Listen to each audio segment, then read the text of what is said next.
Christina Homeschild out here at the AAU National Championships, and I was able to be joined by Juwan Howard, who has happened to be out here watching a couple of his kids play. Can you tell me how you're doing and how the championships are going so far? Well, I'm doing fine. I'm excited to be here to get an opportunity to watch the little kids come out here and do their thing. I can recall the times when I was a little kid, not their age, but I think these kids got a jump start because we're talking about third graders who are here in a national championship tournament and for AAU, and I'm just so proud to be a part of it, get an opportunity to see their talents and watch them participate in this tournament. Does it bring it back to your AAU days at all? Yeah, it does. AAU wasn't big back when I was their age.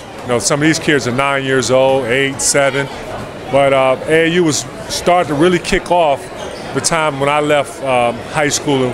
So I played in the AAU tournament back in Jacksonville, that's where they had the nationals, and I was very fortunate enough we won it when I was a senior in high school.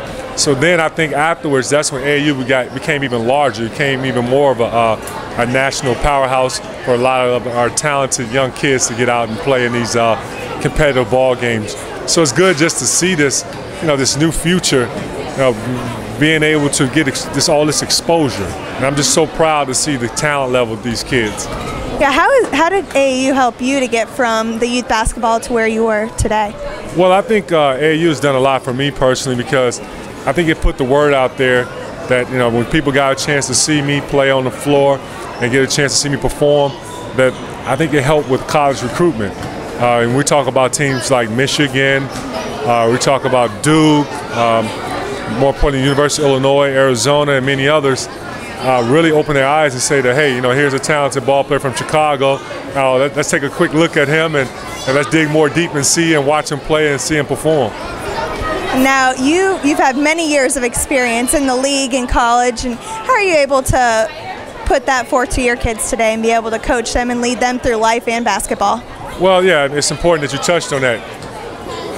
With all my years that I've been playing in the NBA, and I've been very fortunate to get that exposure to see and meet so many different people, get a chance to interact with a lot of different kids, speak at a lot of basketball camps, and let alone hold my own basketball camp in my hometown, Chicago, where I've tried to share some experiences that I had and some of the obstacles that I've faced and allow the kids to know my story and let them know that, hey, I had to work to get to where I am. It didn't happen to me overnight. I had to train really hard. I had to prepare myself.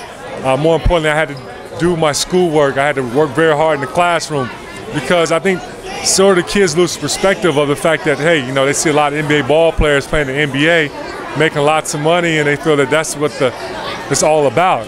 But it's more than that. We also had to become good students in order to be in the position that we are right now. We had to, to apply ourselves in the classroom. We had to, of course, work hard in the classroom and get our degrees and make sure that we're prepared for life after basketball. And that's why I try to preach that and send that message to our youth.